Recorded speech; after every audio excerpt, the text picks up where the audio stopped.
Hello YouTubers, my name is Ash. Welcome to Ash Yogi TV. I'm here today with Judy Fraser, spiritual psychotherapist. Hello Judy. Good morning, Ash. So today the title of the conversation we're having is Meeting Yourself Coming Back. Is that right, Judy? Absolutely. What does that mean? When we evolve, we evolve in a spiral. So it's a bit like a running track. If the first time you run round the track, it's been really emotionally difficult or physically demanding or whatever it is, you immediately have negative expectation. And you expect the second round of the track to be exactly the same. And what you do is you pull up your old reactions and your old emotions, which may have been appropriate the first time you went round it, but now they're not, because you're not the same person, your experiences aren't the same, your attitudes aren't the same. So you've got to catch up with yourself. And rather than just doing the circuit again in the same old way, through an act of will and a change of attitude, you say, no, not going there again, not the same person. I'm moving to the next turn of the spiral or the next run of the circuit with more maturity, with more wisdom, and I don't intend to suffer such severe reactions as I did last time. The spiritual track of our lives is opposite the emotions that we've experienced. And it's very easy when we're moving through a transition to bring it back to old emotions. We call it preparatory depression. Because people have an expectation that they're going to suffer or it's all going to be difficult or awful or whatever. And only with a change of attitude are we able to say, no, I've done that. I want the good bits now, thanks very much. And we move it up. It's almost like a spiritual request that we move to a higher turn of the spiral and experience different things from where we are now. If you look at it from a physical point of view, if you're my age, you can't do the same things that you did when you were 20. It's totally unrealistic. So you decide what's appropriate and you go from there. You look a right twit trying to do what you were able to do when you were 20. And that's can be very difficult for some who are almost refusing to go there, refusing to accept that we are in a different stage of life. Often it's habit, Ash. It's not deliberate. Right. It's not just being bolshy. Yeah. It's just habit. We try and do what we've always done. Yeah. Until either our body or our emotions remind us that it's not appropriate. To recall that information, we have to go back into the past, or we have to have someone say to us, look, you don't need to run a marathon. If you just kind of walk a few miles, that'll do. And gradually we catch up with ourselves and think, oh, that's really nice. Yeah. And that happens with our physical body, obviously. It also happens with our emotional body. So we have to assess where we are between the spiritual development and emotional history. Right. And try and move it into a point of balance that's relatively comfortable. Yeah. I mean, so So when you say depression, how do we know? So there's much talk about facing one's shadow and facing the emotions that come up. So are you saying that we come to the edge of those uncomfortable feelings and go, oh, I'm not going to go there again? No, because we do go there again. Right. Yeah. And then we stand back, and this is again the value of meditative practice, and say, actually, do I need to go there again? Uh-huh. I was talking to a guy this morning who a year ago lost his dad. No, lost his mum, sorry. And it's coming up to the year anniversary, and this guy is worried about his dad because he seems to be slipping back into the sort of source of the grief he experienced a year ago. And I was saying to him, remind him he's not at the same place he was a year ago. Still sad, it's still painful, he's still learning to come to terms with it, but he's not the same person. Yes. Yeah. Yeah. To acknowledge that we have changed and we have grown. Absolutely. Yeah. Otherwise, we just go round and round and round and tie ourselves up in knots. Yeah. So we've basically grown up, but we don't acknowledge that we have. Yeah, and also, concentrate on the achievements. It's the glass half full rather than the glass half empty. Yeah. This guy that he was talking about is quite an elderly man, but he's passionate about bowling.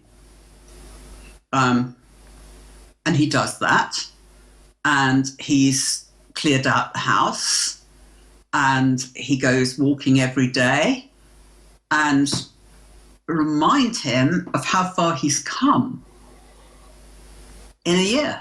Yeah. Yeah. And so, encourage him to build on that in the year to come. Yes. Yeah. But before it's building momentum. It's like when you evolve to a new spiritual practice, it's jumping. You're jumping to a higher level, and to be able to jump, you have to bend your knees. Right. Yeah. And the higher you want to jump, the lower you have to bend your knees. Yeah. Well, when we want to go forward, we often go back first to build the momentum to propel ourselves out of the original grief or aggravation or whatever it is. Yeah. Yeah. Yeah. Yeah. Yeah. I mean, I think with regards to that, there are two things going on. I think so many of us are exposed to so much on YouTube. Everything, you can get everything, all manner of knowledge, wisdom, courses on your phone now. But so much is happy clappy, and so much shows, and quite rightly so, I suppose, shows the success. So shows the success stories. Look what I've done, look what can be achieved, which is fantastic. But not so much talks about this. I honestly think, it's Midsummer's Day today. We're on the second full moon of this month. We've got loads going on. Right. And I think this needs to be talked about an awful lot more. And I would dispute you can get the knowledge from the internet and the telephone and all the rest of it, but the wisdom to apply it is in very short supply. Right. Yeah. Yeah. And we need to spend more time grounding with wisdom. Yes. Yeah. And people who are able to anchor themselves in the wisdom of experience and then share it are invaluable. Yeah. Because otherwise people are just tearing lumps out of each other. Yeah, yeah, yeah, yeah. In somebody else's terms, you literally become enlightened, but you are now a bigger arsehole than you were before. I think that's true, and I think, you know, one of the things that we're trying to address is this sort of playground separation of my gang's better than your gang. No, it's not. It's just different and appropriate to a selection of people that may not be conversant with who you are. And that's another thing that happens in a collective transition, is that structures inevitably break down. They have to be reformed.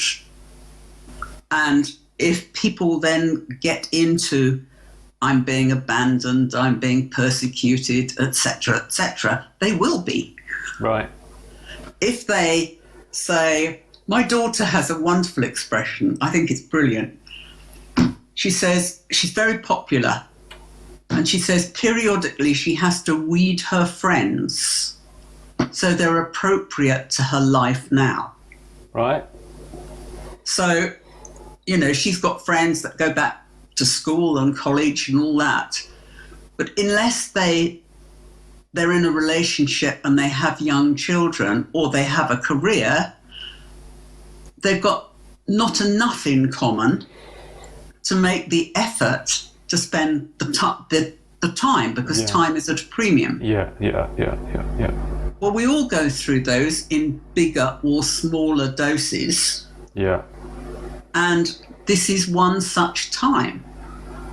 So if we say, right, that's it, I'm being persecuted, Yes. sacrificed, we'll have that experience. We end up being that, yeah. If we say, yippee, I'm going to hang out with people who have similar interests to me, or I can learn from, or whatever, that will happen. Yeah. So our attitude is vital. Yeah. So just opening a door to choice, really, even though things are looking like they're difficult. But well, yes, and this is a collective difficulty, if you like. I mean, the EU referendum is a classic. You know, we're either in or out, but whichever way we go, things are going to change. And some people are going to be pretty hacked off. Yeah. And somehow we'll have to learn how to make that a workable whole again. Yes. Yeah. It's no good to pretend it's not happening, because it is. Yeah, which again is the other thing. There's a lot of pretending it's not happening, and almost like, you know, it's fearful. Changes can be scary. It's like, oh, unknown. Yeah, but then you have to take that back again and say, would I rather be, miserable and bitter and twisted like I was last time? Yeah. Or dare I try and find some nice bits in it? Yeah. And concentrate on those. Something I've heard a lot of just lately is people not working within their own boundaries. Right. It's kind of like everyone's an expert on everything. Yeah. Well, no, they're not. Yeah. You know? So there's nothing wrong with, you know, if something goes wrong with plumbing, I want a plumber. I wouldn't have a clue what to do. Yeah. Now, if something goes wrong with the car, I want a mechanic. Well, yeah, I guess that does happen, and you know, I see it a lot with people in positions of responsibility or positions of power. I've noticed, don't know when to switch off of that button, that assertive button. It's like, okay, you can come off that now. And end up talking about stuff that is, they have no clue, absolutely no clue about, like you say. If the plumbing goes, you want a plumber. You don't want a managing director who knows nothing about plumbing. And you don't stand over the plumber, bullying him to do what you think is needed. Yeah. You ask him what's required. Yeah. And are grateful that he knows what he's doing. Yeah. Well, we hope. Oh. It's interesting, isn't it, that it's too easy to become a dictator where we serve in some areas and we're masterful in some areas. To know which area is which is very important. I think so. I would definitely agree with that. Yeah. Because, and I think in a way that's almost the definition of untamed ego. Almost, it's like you end up in an area where you don't know what you're talking about, but your ego kind of like needs to prove something and just creates havoc for everybody around. Well, absolutely. I mean, the ego is described as driving wild horses. So it has to be disciplined. Yeah. And often the discipline has to come internally rather than externally. We choose to behave more responsibly or more compassionately or more tolerantly, or whatever. And when we discipline the ego, does it hurt? Or can Often. It does. So there is a discomfort there.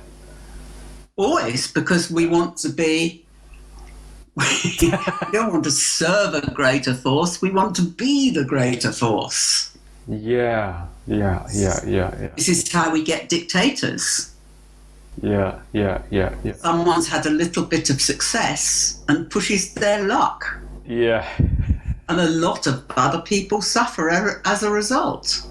Yeah, who are quietly cringing. Yes. Going, oh God, when is it going to stop?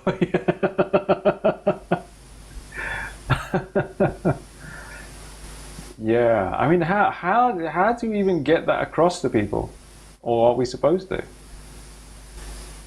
I don't think we need to. I think we wait until we're asked. Yeah. Rather than impose. Yeah.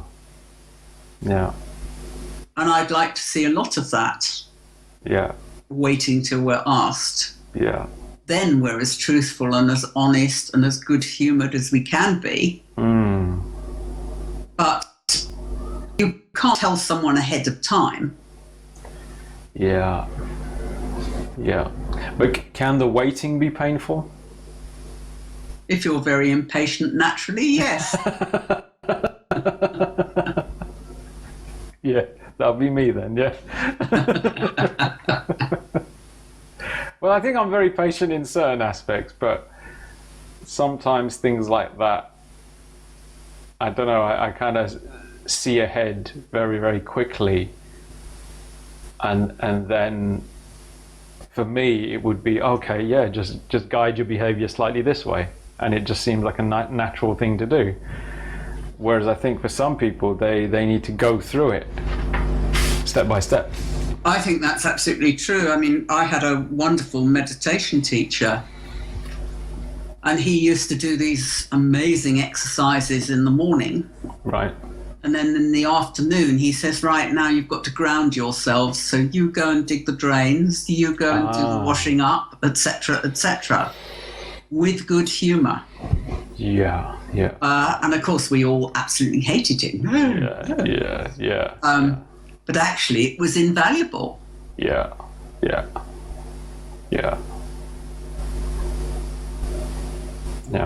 He used to say you have to develop character. You can't just evolve to order.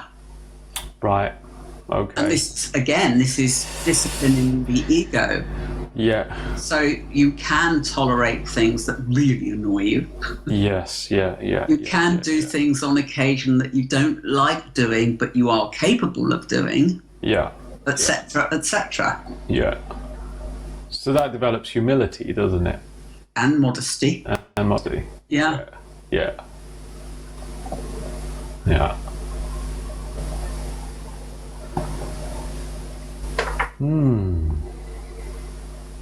It's certainly pertinent to what I'm going through right now, I think. I'm certainly feeling and seeing what others are going through as well. And I think I heard it yesterday, and I heard about Tisha was mentioning about all these methods of transformation, and he said very few people talk about how because you're softening the structures and ego boundaries around the shadow or shadow parts or whatever. So when you come in and you use these techniques to soften up these boundaries or these what's enclosing or holding the shadow in a safe container almost, so you can get on with life, you can encounter a whole load of emotions and stuff that you're not ready to. It's a natural process. Yeah. You know, it's kind of like when kids grow, we don't sort of put them on a rack and say, you will do it at this pace and you will achieve this objective. Yeah. We're much more fluid and flexible, and we allow in what we think is helpful, and we try and keep out what's not. Why should this be any different? You know, I think there's an awful lot of hype talked about this stuff. We all meet good times and not such good times. Yeah. Yeah. And we're all learning how to not disturb ourselves or other people in the process overmuch. You know, it's the old thing, if you don't bully someone, they want to help. Got you. Yeah. If you tell people what they should be doing and then give them a hard time because they're not, Don't want to do it at all, yeah. you are going to suffer. Yeah. Yeah. So we feel our way gently. Yeah. Yeah. And don't take offence if someone says, no, I don't want to do that, or no, I'm not capable of doing that. You think, oh, I better look at some other way then. Yeah. Yeah. Yeah. So to recap, meeting yourself on the way back, is that right? Meeting yourself on the way back. Yes, you will. You'll meet, you know, when you get into a new experience, your memory of a similar occurrence will be X years before. Yeah. And you'll have a different set of emotions now that you did then. And it's too easy just to slip back into doing it the way I've always done and run amok, rather than saying, well, I'll keep that bit, I'll ditch that bit, and I'll hopefully behave in a more mature way. Yeah. Yeah. Now, when you're in it, it's really difficult because obviously you feel tremendous grief, or you feel fed up, or whatever it is. And you have to say, well, is that appropriate to now, or is that a part of then? Yeah. Yeah. So this is why a lot of spiritual teachers will tell you to clean out your house. And you'll think, what a ridiculous thing to say. Yeah. But what they're saying is, if it's current, keep it and use it. Right. If it's not, your rubbish is someone else's treasure. Right. And you're making the space for a different way of being. You know, people are very underwhelmed when you give them that sort of advice. You know, why don't you clear out your garage or your attic, or give away clothes you don't use, or whatever it is? Yeah, yeah. Actually, you're saying to them, what you did once isn't necessarily useful or appropriate to what you're doing now, let alone what you're going to do. Yes, yeah. So take time, sort it,